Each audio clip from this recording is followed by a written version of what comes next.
பெண்களை பற்றியும் காவல்துறை உயரதிகாரி பற்றியும் தவறான வார்த்தைகளில், கொச்சையான வார்த்தைகளில் சவுக்கு சங்கர் பேசியதுதான் மிகவும் தவறான விஷயம். அதனால் தான் சவுக்கு சங்கர் இப்போது கைது செய்யப்பட்டு சிறையில் அடைக்கப்பட்டிருக்கிறார்.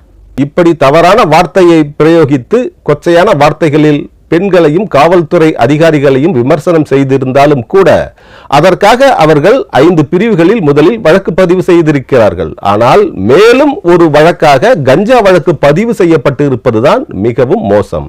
இது காவல்துறை மீது மக்களுக்கு அதிருப்தியை ஏற்படுத்தும்.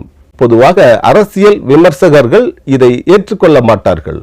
சவுக்கு சங்கர் 1/2 கிலோ கஞ்சா வைத்திருந்தார், அதனால் அவரை கைது செய்திருக்கிறோம், அவர் மீது வழக்கு பதிவு செய்திருக்கிறோம் என்று கூறுவது ஏற்றுக்கொள்ள முடியாதது.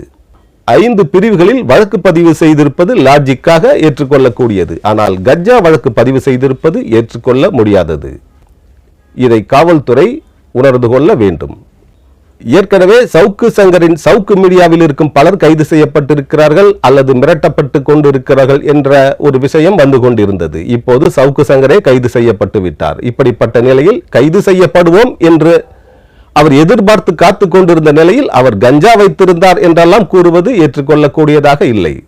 ஆனால் இந்த விஷயம் சவுக்கு சங்கருக்கு ஜாமீன் பெற்று தரக்கூடிய வாய்ப்பு இருக்கிறது.